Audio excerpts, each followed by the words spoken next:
Well, good morning once again. Here we are at the Travel Cafe. We're in the Champions Pavilion. You should know that by now.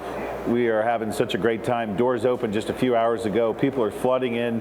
The smells of great food. A lot of folks taking part in some of the great shows here at the 66th Annual Ford Boat Sport and Travel Show. And I am Bryan Paynter, your host for this Facebook Live. You're going to want to go to IndySportsShow.com and check out any of the great channels that Renfro Productions has for the Deer Turkey Waterfowl Expo, for the Motorcycle and Power Sports Expo, which is this first weekend only, and then of course the main for the Indianapolis Ford Boat Sport and Travel Show. We're in the Champions Pavilion. Stop by. It has never looked better in the Travel Cafe. The bar opened just a few hours ago, so the crowds will start pouring in here. Great places to come and watch and visit with some of the great personalities that we're going to be bringing to you all day today and all day next Saturday out here live from the Travel Cafe. One of the great things that makes the Indianapolis Boat Sport and Travel Show what it is are the great personalities that give of their time to come out here and teach and to be with their fans. And there is no better person, if you want to talk about crappie fishing, no better person than to be with Mr. Crappie himself, Wally. Marshall, hey, how are you? Appreciate it, man. It's nice. It seems like it was only yesterday, but it was a year ago we sat on this couch. Well, I tell you what, they called me, invited me back to come this year. Last year was a big success, but I'm going to tell you, I've been walking around this show this morning, and you can get anything here for the outdoors. Yep. You can get a boat. You can get a rod and reel. A Yeti 110 full of beer? Oh, there's a song about that. Well, I'm just telling you, you can get anything.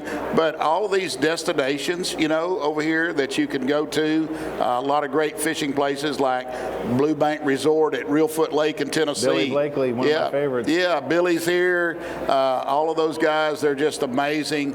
But, crappie fishing, is a family sport. Yep. And I just really like that because you get to see a lot of kids. You introduce kids to fishing. The old adage is, if dad and mom doesn't do it, the kids doesn't do it. But I guarantee it, if I get a hold of their kid, they're going to be teaching mom and dad how to fish. I don't doubt it. You've been doing that for 50 plus years. You put nearly 100,000 miles on your truck doing what you love to do. And I got to ask you straight out of the gate, are you the world's greatest crappie fisherman? No, I'm not the world's greatest, but I started all this stuff, because in 1987. That was a softball for you to hit it out of the park, by the way. Well, I appreciate you teeing it up, but I don't want to say I'm the best, but there was one day I was the best. Yep. Because when you win the national championship in 2003 in Oklahoma on Fort Gibson Lake, my partner Jeff Hyman and I won the national championship right there on Fort Gibson Lake in Oklahoma. And we won the tournament by like 3 or 4 pounds. I mean, it wasn't even close. Yeah. I mean, it was like in crappie fishing, it's hard to make up a pound, much less 3 or 4 pounds. So the first day we had a runaway. We had this, what I call the log of all logs that was in the lake. And we were the lucky team to find this log because it was loaded up with big black crappie.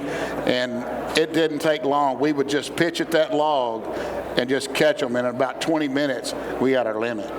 Well, you brought up a key point there. And one of the things about the Ford Boat Sport and Travel Show that I really enjoy is the hog trough, the folks that come out and teach, the professionals. And you're going to be doing that here today at 1 and 3. Flipping, skipping, and dipping. Flipping, dipping, and skipping. I'm going to show folks how to shoot docks, how to cast bobbers, how to cast the brush piles, how to set up on a brush pile. It's a lot of guys like to pull up on a brush pile and drop an anchor. That's the worst thing you can do is tear up the structure.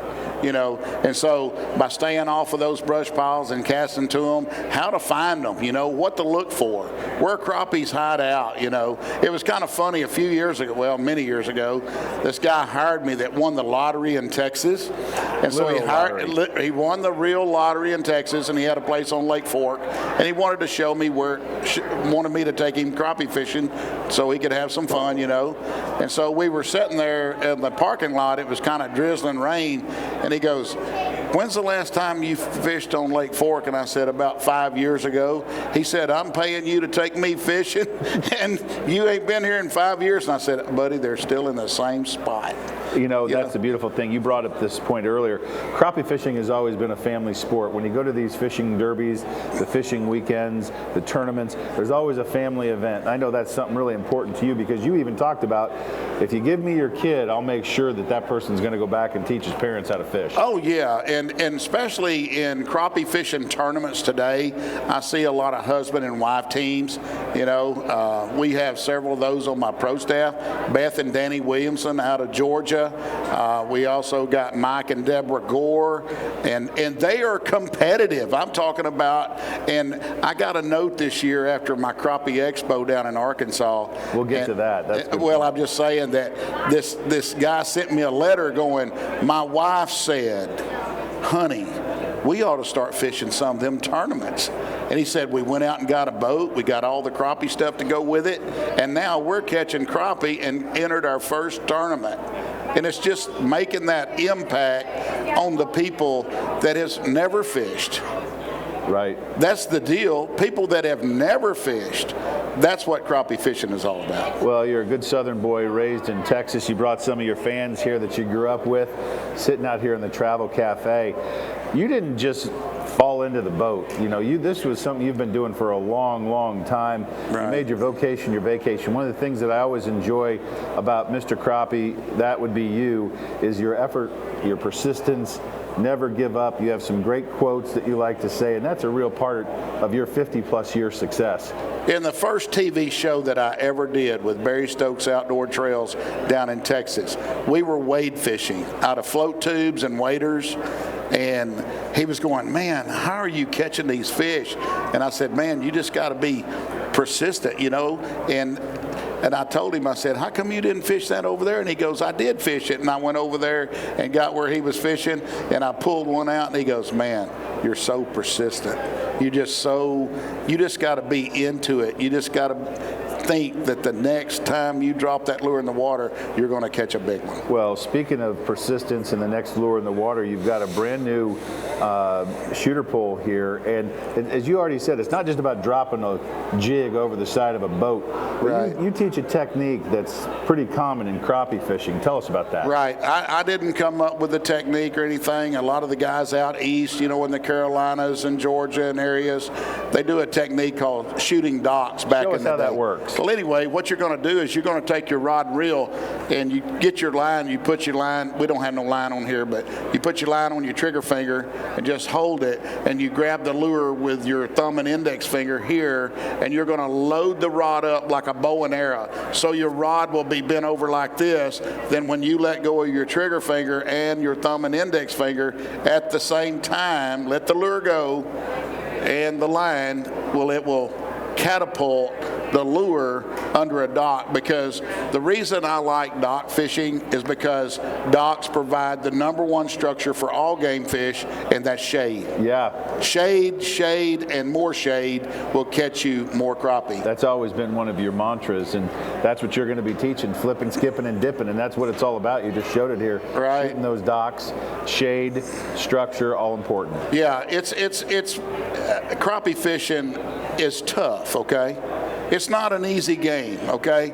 But once you learn the structure, where they're at, where they hang out, it makes it a lot easier. And with GPS today and the Humminbird 360s and all the stuff that's out there, I'm telling you, a third grader and some of that Humminbird stuff can win the classic. You heard it right here.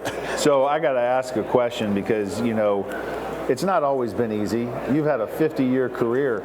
You've had some great partnerships that have lasted for decades, and we'll get to that in just a second. Right. Tell us about the early times. Tell us about the hard times when you had to make a decision about leaving your day job to become full-time professional. Well, I'll tell you what, in 1987, won the first tournament with a pair of waders and a fly rod. And that was the first tournament I ever fished. And so making a decision where to go fishing, I didn't have a boat. And so I had to pull up in front of this guy's house and walk behind his house and get in the cattails behind the house. And I didn't fish an area hardly big as this stage here all day long. Is that right? And at lunch, we went and got a hamburger. And so, in tournaments, you don't break to go eat, but as you can tell, I like to eat. Yeah, you and I both. Yeah, and so. I'm glad they got the oversized chairs for us. I hope they got a thin lens. Yeah. But anyway, I won that first tournament, and there was over 300 teams in the tournament in '87. Then in 1997, I got an opportunity to design rods for Bass Pro Shops. Yeah. All kinds of crappie products for Bass Pro Shops for 15 years. I was a plumbing superintendent at Garland Independent School District there in Texas. And in 2006, I just walked in one morning and told the boss, I woke up at 3:30. Yeah, at 3:30 that morning, I woke up and told my wife, I said, look, today's my last day at the Garland School District. She flipped the light on. Are you dreaming? I said, no, I can't chase my dreams here. Oh, good point. Can't chase my dreams. And so my high school baseball coach, God bless him, Chuck Cornett, was my immediate boss. And I walked into his office. He goes, hey, man, I need you to go to South Garland and fix a leak. And I go, not today, Chuck. Not at 2 weeks, not at the end of the month, not at the end of the week, but in 10 minutes, I'm quitting. As soon as I go talk to my guys, and he went to crying. He goes, man, I wish I could go with you. I've been here 31 years. I said, well, I've been here 18 years, but I'm leaving because I need to go chase my dreams, because I have a dream of designing some of the best crappie products in the world, help people learn more about crappie fishing. I'm talking about, really, it makes me happy to see other people catch a lot of fish or catch fish after I've taught them how to do it. And I get phone calls all the time from people, well, I was at your seminar this, I watched you on TV doing this, and I just picked up on those techniques, and I'm catching more fish now. And that just makes me happy because I can catch them. You know what I'm saying? Some days I can catch them. Well, you've obviously made your vocation your vacation, which is a difficult thing to do in a very competitive outdoor world. But let's talk about these products, because you had a very unique opportunity, as you mentioned, with Bass Pro Shops that led to a decades-long relationship of exclusivity with Mr. Crappie products. Right. And it's been very rewarding. What are some of the products that you're most proud of? Well, this shooter, the Wally Marshall Speed Shooters by Lew's, this is a great product. It's got the right action on this rod to where I can shoot a 16th ounce jig 67 feet. That's way under a boat dock, way back in there. And I'm proud of all the Strike King lures that I've designed for the last 10 years, because after Bass Pro, these companies started calling me, and I get a call one day from Strike King, hey, we don't know nothing about crappie fishing because we're a bass company. In 2 years, they overtook the crappie market in crappie lures that I designed. In this past year, I designed a lure called the Snapjack. And the Snapjack has a twin tail, but the weights are in the tail of the bait and they hang down. But when you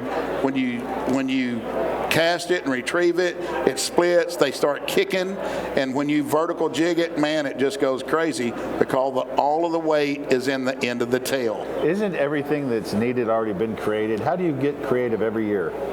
Driving that 90,000 miles a year in that Ford Super Duty. That's how I get creative, because when I'm going down the road, Strike King will call me and say, hey man, you got anything up there in that crazy head of yours? We need something really neat and really good, and do you keep a journal? Do you write stuff down? I've got it all wrote down, and I started taking pictures of all of it. So actually what I do is when I'm driving sometimes or going someplace, I'll pull over and I'll sketch, draw something up. They don't always come true, but man, from the Joker to the Shadpole to the Slabalicious to the Snapjack, Crappie Thunder. You come up with the names? I come up with all the names when I'm riding down the road. I love it. And That's I just the best come up part with this. of it. I just come up with this cool name for this product because I've got to tell this story here. This year, January 1, I was in Collinsville, Illinois at a show, and I walked by this booth and I seen this product. And I just, hey, cool product, So I just kept walking. I didn't even talk to the people. So I do my seminar, And I don't usually say anything about something that I don't have anything to do with, you know. And I was like, folks, I've been around the world 3 times, and there's a product right out there that holds your Minna bucket right beside your seat. That you don't have to, it's a lot further to the floor now than it used to be. You know what I mean? Yeah. So the Minna bucket's sitting right here. It bolts to your pedestal and comes out, holds your Minna bucket. You can put your scissors there, your aerator, and this guy guides on Truman Lake.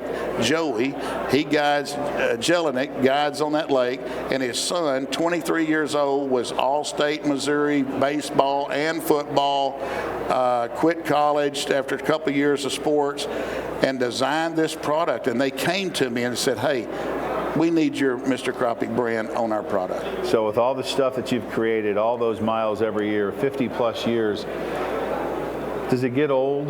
No. What would no. How would people describe you, your peers in the industry? How would they describe Wally Marshall? The hardest working man in show business. I believe it. The hardest working guy in the industry. Is it still it's what fun? Everybody, it's fun. Hey, these people that I meet every day, just like I met a guy this morning, you know, and they when you shake hands with them or put your arm around them to take a picture, they're shaking. If you could bottle that, energy, man, it would be unbelievable because you wouldn't want to let it go. Well, you've mentioned this already, and I want to make sure we get to it because it's truly one of your landmarks. Now, tell us about your Crappie Expo. It's the largest in the world. Well, I tell you what, it's not as big as this right here, man. The Indianapolis Sport and Travel Show, man. This right here, man, I meet people from all over the world right here, and they have everything from boats to whatever here. But the Crappie Expo last year has been a dream of mine. And the Crappie Expo, man, last year we had 45,000 people come through there in 3 days. We had a concert every day. We gave away a boat every day, and it's you fed a few people too. And we fed crappie to 7,600 people. We fed crappie. That's a lot of slabs. RV Cajun cookers, Camp Dog seasoning, all these guys, Savannah hush puppies. We had 14,000 hush puppies. We had 16,000 fillets, 800 pounds of potatoes. You're killing me, Smalls. It was a blast, man. And if you want to see everything about that, just go to crappieexpo.com. And I am keeping it a secret for the next couple of weeks where we're having it, but it will be in October this year. And when we turn it loose, I'm going to let last year's winner, Tony and Mike Shepard, out of Benton, Kentucky, won $40,000 cash. You got a bigger payout this year, don't you? Oh, we're going to step it up a little bit. So we've got a lot of sponsors like Ford Motor Company. We had Oaklawn Racing and Riceland Foods. Riceland Foods has a new product called Rice Bran Oil, and it has a higher smoke rating than peanut oil. And so, man, it's great for your fish, anything that you'd like to deep fry. Put a little fried okra in there. I know that's one of your favorites. Oh, Lord. Don't even get me started. You can always get to Mr. Crappie when you talk about food and fried okra. Do you have any superstitions when you're in the boat, when you're teaching, when you're traveling? Do you have any superstitions when you're out in the water? Man, I'm the superstitious guy, man. I am. What's one of them? Well, I love asking this question because usually people look at you like, how'd you know that? Okay. How did you know that? Okay. So in 1991, I worked with a guy named Wendell Brockway. And Wendell was over the carpentry department. And these are old $100 bills and stuff. But look at that. This right here, Wendell Brockway gave me this silver Kennedy. It's a Kennedy $50. 1964. A 64. It's pure silver. And I was fishing with his son at this tournament in Livingston, Lake Livingston in Texas. And at work, he gave me this coin before the tournament and said, good luck. I've been carrying this in my pocket for 28 years. Looks like you've been rubbing the nickel a little, rubbing your thumb you on got to there. get it out every now and then, and you just rubbed it, so you're going to get some good luck, you know. God bless the Red Pros. I need that. But anyway, we go to this tournament, and we catch one fish on practice day. And his son asked me, he said, where are we going to start fishing? I said, we're going back to that same spot where we caught that little 10-inch crappie. It had been raining all night. And that morning I go, man, where's my coin? I was showing it, and I couldn't find it. Well, it was in the console of the truck, and I found it and put it in my pocket. And that day we caught back then it was 20 crappie. We had 20 crappie that weighed almost 30 pounds. And it rained hard all day long, and we won the tournament. Then I was talking to Stacy King, the professional bass fisherman. And Stacy said, "Can I borrow your coin?" So I loaned it to him. He won Rayburn, won $47,000 the next week. And then it was hard for me to get my coin back because his wife didn't want to give it to me. And so, but being superstitious, yes, Wally Marshall is superstitious, but I do carry my lucky coin. So the next time you run into me and you want some good luck, ask to check this out. Wally Marshall, Mr. Crappie, you brought some of your childhood friends. Have I not asked anything that I should know? I already heard no. He says no. He's not offering anything. You brought one of your biggest fans out here as well. I understand you guys had a ping pong thing going for a while as youngsters. Burned a few tables up, huh? We burned it. We burned them tables up, man. I'm talking about Keith Sweeney, longtime friend. He actually moved up here to Illinois, and just amazing over the years that we've stayed in contact. And you're a hard guy not to. You're great. Well, I'm telling you, man, we just lived like 3 or 4 houses over, man. Back in the day, you man, and I will talk after. We played more wiffle ball. We played more football. Have you ever run into a parked car looking backwards trying to catch a pass? I guarantee it, I have. But I'm telling you, hey, crappie fishing is my life. The Mr. Crappie, trademarking Mr. Crappie in 1997 was for products. And today, I've worked with 12 manufacturers. I just signed on with AFCO Clothing. I've got 12 different manufacturers. I've got Strike King, Lose, Tempest, Bullet all Weights. All that being said, all that you've taught, all that you've created, all those brands that you represent, I'm going to end with this. What's the best bit of fishing advice you've ever received? The best fishing advice that you ever received. Crappie fishing. If you think you're fishing too slow, go slower. That's a good one. Slow down. Slow down. A lot of guys ask me about tight line trolling or this and that and the other. You got to stay under control and slow down. If you'll slow down on your fishing and be persistent, be like, if you thought you held it in there long enough, just hold it a little bit longer. I love it. That's a great way for us to end. You heard it here. He's going to be on stage 1 and 3 in the Hog Trough over in Tackletown. Flipping, skipping, and dipping is what we've all talked about. Oh, you're going to pay me $100? Hey, at my seminar, one lucky person is going to win a $100 bill. Well, there you go. At every seminar I do, I give away Tandem 10 every time.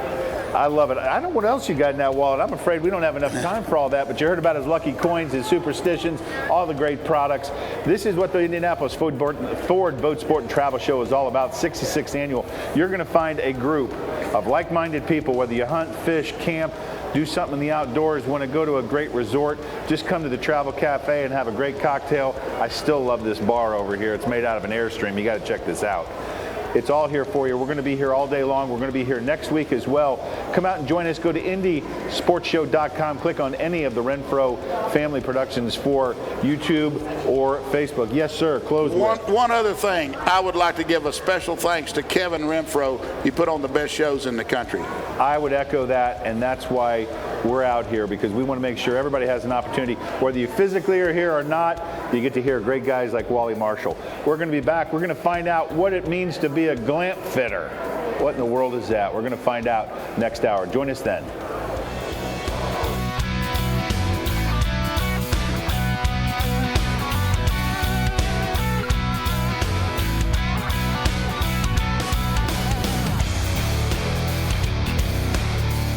What is the best way to reach your customers? Have you tried traditional marketing and fallen short? Use video marketing from NKT Productions. It's effective, economical, and it can be used across multiple devices. Capture your customers where they spend their time most, on TV, websites, email, and social media. Don't miss your chance to show the world how great your business is with video marketing. Experience the power of video marketing through NKT Productions. Meet with one of our experienced media agents to learn more.